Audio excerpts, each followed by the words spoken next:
berada di dalam kubangan sengketa konflik pertanahan dan menjadi korban dari praktik mafia tanah merupakan mimpi buruk bagi rakyat. Adanya tumpang tindih, penguasaan atau perampasan tanah secara ilegal dapat memicu terjadinya konflik atau sengketa pertanahan yang menimbulkan banyak sekali kerugian, seperti permasalahan hukum yang tak berkesudahan, terhambatnya pembangunan, keadilan masyarakat tercederai, hingga berkurangnya kepercayaan masyarakat terhadap negara. Karena itulah, Presiden mengamanatkan kepada Menteri ATR Kepala BPN dan Wakil Menteri ATR Wakil Kepala BPN untuk melakukan percepatan penyelesaian sengketa konflik pertanahan dan pemberantasan mafia tanah. Kolaborasi 4 pilar menjadi kunci dalam menyelesaikan persoalan pertanahan. Alhamdulillah, berkat sinergi yang baik dengan semua pihak, sengketa dan konflik pertanahan yang telah berlangsung selama puluhan tahun, satu persatu dapat kita urai.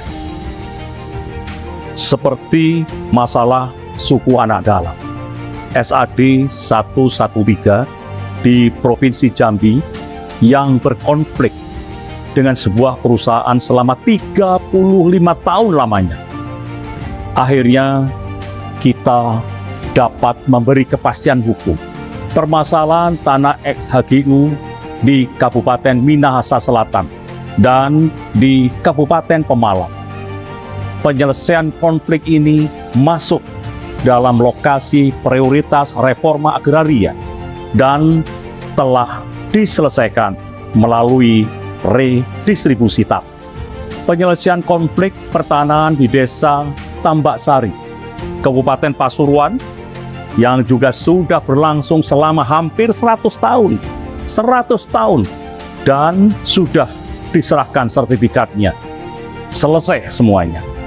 Di Makassar, kita juga telah menyelesaikan dan diserahkan sertifikat komplek hunian dosen Universitas Hasanuddin yang tidak mendapatkan kepastian hukum atas bidang tanahnya selama 40 tahun. Begitupun konflik pertanahan di kawasan Wonorejo, Kabupaten Blora, Jawa Tengah. Juga telah diserahkan sertifikatnya oleh Bapak Presiden, di mana masyarakat telah menempati areal tersebut sejak zaman penjajahan Jepang. Diselesaikan dengan memberikan HGB kepada seluruh masyarakat di atas HPL. Success story ini dapat menjadi percontohan bagi penyelesaian persoalan pertanahan yang terkait dengan aset-aset negara. Juga termasuk penyelesaian tanah transmigrasi, seperti penyelesaian permasalahan eks-tanah transmigrasi di Kabupaten Tanah Laut, Kalimantan Selatan.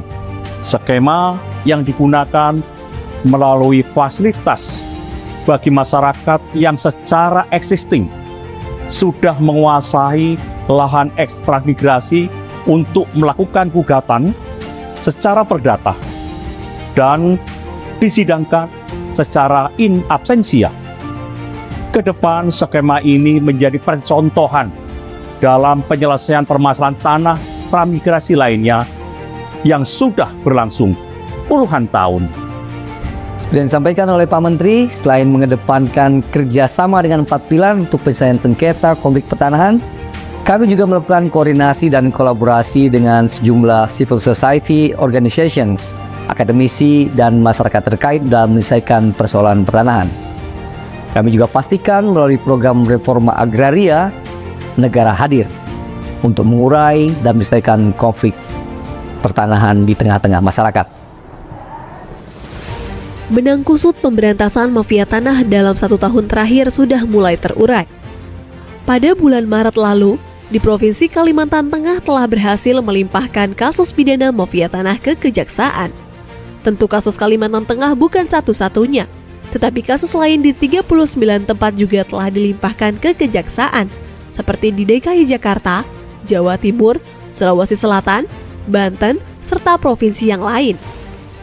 Selama tahun 2022 hingga awal tahun 2023, upaya pemberantasan mafia tanah oleh Kementerian ATR BPN telah menyelamatkan tanah seluas 6,7 juta meter persegi, yang nilainya setara dengan kurang lebih 1,08 triliun rupiah. Keberadaan mafia tanah memang sangat meresahkan bagi masyarakat. Kami pun tidak tinggal diam. Kementerian ATR BPN terus berupaya untuk menutup ruang gerak bagi mafia tanah melalui perbaikan pelayanan pertanahan secara elektronik. Saat ini sudah ada 4 layanan elektronik di kantor-kantor pertanahan yang dapat dinikmati oleh masyarakat.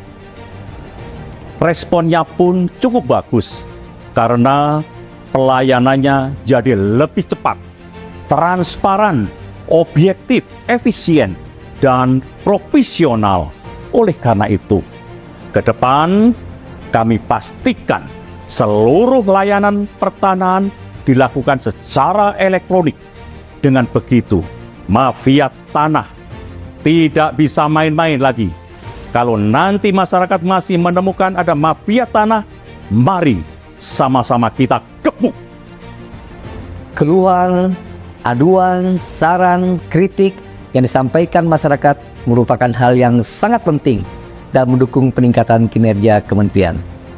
Di awal menjabat, layanan pengaduan yang ada pada saat itu belum cukup responsif. Oleh karena itu, dibukalah layanan hotline pengaduan berbasis WhatsApp yang lebih mudah dijangkau oleh masyarakat.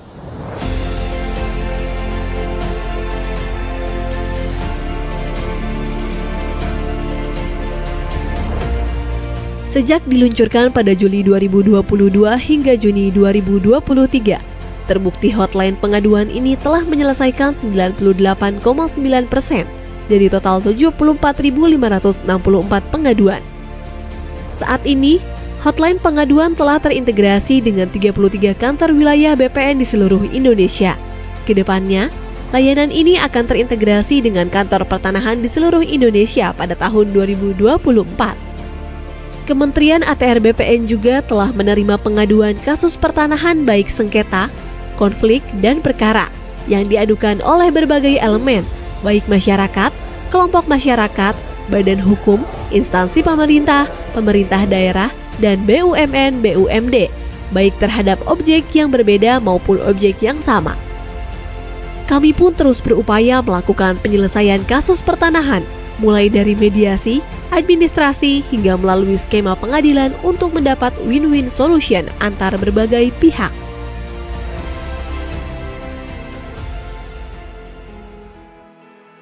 Kementerian ATR BPN sebagai badan publik berkewajiban memenuhi dan melindungi hak atas informasi masyarakat yang berkaitan dengan pertanahan dan tata ruang. Memiliki komitmen untuk memberikan informasi yang transparan, tepat, akurat, cepat, dan mudah diakses oleh masyarakat, serta sejalan dengan nilai-nilai Kementerian ATR BPN, yaitu melayani, profesional, dan terpercaya.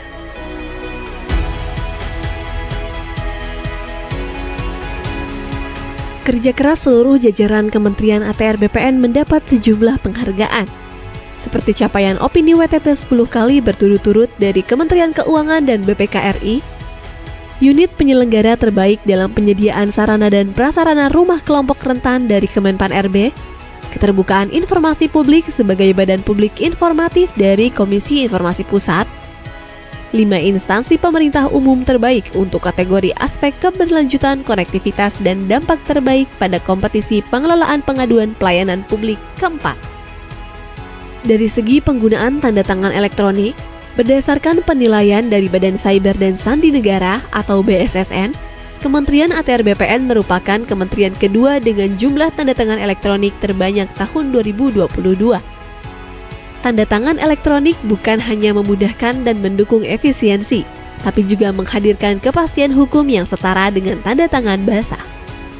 Upaya peningkatan kualitas pelayanan publik yang dilakukan oleh Kementerian ATR BPN juga mendapat apresiasi dari Kemenpan RB yang menyatakan bahwa sistem pemerintahan berbasis elektronik Kementerian ATR BPN berpredikat sangat baik dengan nilai 3,55. 1 tahun bekerja untuk rakyat, untuk Indonesia.